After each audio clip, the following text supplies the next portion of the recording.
नमस्कार, मैं हूं नीलू। तो इजराइल के हमले का जवाब अब हमास ने देना शुरू कर दिया है। हमास ने कई रॉकेट इजराइल पर दागे हैं। इधर अगर हुती की बात की जाए तो हुती ने भी मिसाइल अटैक किए हैं और इससे नुकसान काफी ज्यादा इजराइल को हुआ है। ऐसे में अब कहा जा रहा है कि जैसा पहले भी हमने आपको कहा था कि हमास चुप बैठने वाला नहीं है और इसी पर बातचीत करने के लिए मयंक मेरे साथ जुड़ गए हैं। मयंक, हमने पहले बात की थी कि देखिए जिस तरह से इजराइल के हमले लगातार गजा में या फिर हमास पर हो रहे हैं उसका जवाब बहुत जल्द दिया जाएगा। और अब जब युद्ध विराम खत्म हुआ है उसके बाद एक बार फिर से युद्ध शुरू हुआ है। ये एक पहला बड़ा हमला हमास की तरफ से इजराइल पर। देखिए, जो इंफॉर्मेशन पिछले 24 घंटे में आई है इजराइल से, उसके मुताबिक हमास ने एक साथ कई रॉकेट्स फायर किए हैं इजराइल के ऊपर। और जो अल कसम ब्रिगेड है, इसकी तरफ से कहा गया है कि तेल अवीव को टारगेट करके, इजराइल की कैपिटल को टारगेट करके जो है ये रॉकेट्स फायर किए गए हैं, जिसमें कि इजराइल का दावा है कि 2 रॉकेट्स गिरे हैं। इजराइल की तरफ से कहा कि 2 रॉकेट्स गिरे हैं, एक को हमने जो है वो डिस्ट्रॉय कर दिया हमारे एरो डिफेंस सिस्टम ने। लेकिन हमास की तरफ से, अल कसम ब्रिगेड की तरफ से ये कहा गया है कि जितने भी रॉकेट्स फायर किए गए थे वो सब की सब गिरे हैं।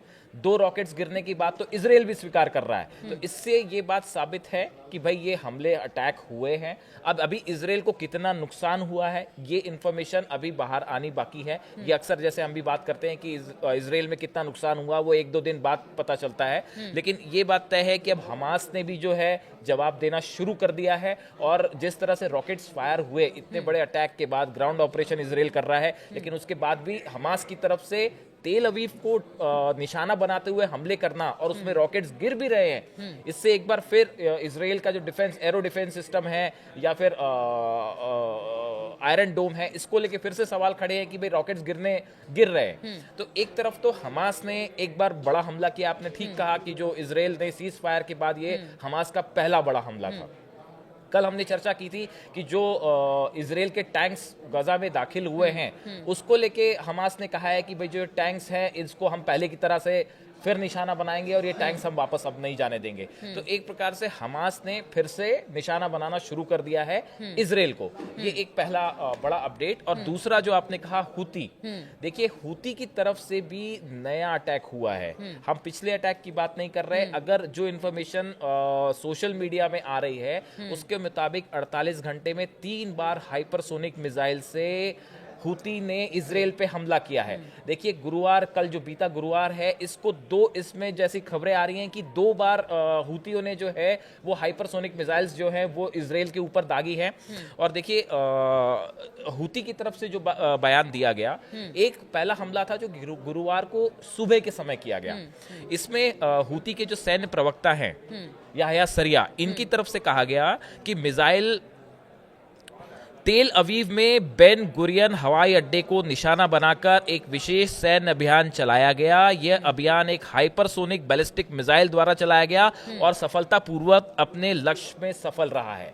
हुती का कहना ऐसा है कि थर्सडे की सुबह हमने बेन गुरियन एयरपोर्ट जो है इजराइल का, उसको टारगेट किया। मिसाइल, हाइपरसोनिक मिसाइल वहां पे गिरी भी है, ऐसा हुती का दावा है। जबकि इजराइल का कहना है कि एरो डिफेंस सिस्टम ने उसको ध्वस्त कर दिया। लेकिन ये भी अपने आप में सोशल मीडिया में चर्चा का मुद्दा है कि क्या arrow defence system ballistic missiles को रोक सकता है, हाइपरसोनिक मिसाइल को रोक सकता है या नहीं, ये अपने आप में एक चर्चा का मुद्दा है। उसके बाद देखिए इजराइल की जो एयरफोर्स है उसकी तरफ से भी एक इजरायली सेना की तरफ से एक बयान आया कि कुछ समय पहले कई क्षेत्रों में बजने वाले सायरन के बाद यमन से छोड़ी गई मिसाइल को वायुसेना ने इजरायली क्षेत्र में प्रवेश करने से पहले रोक दिया। ये गुरुवार की शाम का बयान है। तो देखिए एक अटैक जो जिस तरह से चर्चाएं हैं कि एक अटैक थर्सडे की सुबह किया गया और एक थर्सडे की शाम को किया गया, इस बारे में कोई पुख्ता जानकारियां नहीं है। लेकिन ये हुती के 2 नए लेटेस्ट अटैक हैं। हम देखिए उस अटैक की बात नहीं कर रहे जो परसों किया गया था, जिसके बारे में हमने बात की थी, बुधवार, वो नेवातिम एयरबेस को, वो बुधवार को जो एक हमला था, हाइपरसोनिक मिसाइल जो दागी गई थी, वो एक मिसाइल दागी गई थी, वो नेवातिम एयरबेस जो है उसको टारगेट करके दागी गई थी। तो एक नेवातिम एयरबेस को अटैक करने की कोशिश की है हुती के द्वारा। और ये नए अटैक है जो बेन गुरियन पे हुती का दावा है। और हुती पहले ही कह चुका है मयंक कि देखिए हमारा टारगेट इजरायली जो आवाम है वो नहीं है, एयर बेसिस एयर बेसिस है सेना है और वहाँ के इसीलिए टारगेट। एक के बाद एक एयर बेसिस पर ही हमला हुती की देखिए तरफ से हो अब रहा है। हाँ, अब देखिए जिस प्रकार से हमास ने ये रॉकेट्स फायर किए हैं, हुती लगातार अपनी मिसाइल्स फायर कर रहा है, तो इसराइल एक बार फिर जो है, इसराइल में सब जगह मतलब 48 घंटे में ये 2-3 बार ऐसी सिचुएशन बन गई है कि लगातार सायरन बजने लगे और मिसाइल्स को लेके पैनिक था कि भाई कहीं पे भी हमला हो सकता है, कहीं पे भी नुकसान हो सकता है। तो इसराइल में एक प्रकार से पैनिक है। अब दूसरी चीज देखिए, आप हुती ने जो है वो अमेरिका के ऊपर भी लगातार हमले शुरू कर दिए, बजाय बावजूद और इसके शुरू कि क्या कर दिया, अमेरिका वो तो कर ही रहा है। हाँ, अब टारगेट देखिए अभी जो है अमेरिका का जो MQ-9 रिपर ड्रोन है, हाँ। जो कि एक बहुत ही टेक्निकली Costly और एडवांस्ड कहते और हैं, कॉस्टली हाँ। है। बताया जाता है कि 3.2 करोड़ डॉलर्स हाँ। का जो है वो ड्रोन है। एक ड्रोन को मार गिराने का दावा हुती ने किया है। और अगर हम पिछले कुछ 1.5 साल की बात करें, 1.5-2 साल की बात करें, तो करीब अमेरिका के ये 16वां ड्रोन है MQ-9 जिसको मार के गिरा दिया गया है। दाल सागर में। तो ये जो है लाल सागर और यमन के इलाके में हाँ। 16 ड्रोन अमेरिका के। देखिए ये 3.2 करोड़ डॉलर्स का ये बहुत ही कॉस्टली है, बहुत ही एडवांस ड्रोन है। तो इसको हुती अगर टारगेट करके गिरा पा रहा है, इससे आप हुतियों की क्षमता का अंदाजा लगाइए। तो एक हुती, ये जो हुती है ये फिलिस्तीनियों के साथ खड़े हैं। इन्होंने पहले ही कहा था कि अगर आप गजा में हमला करेंगे तो हम जो है उसका काउंटर करेंगे, जवाब देंगे।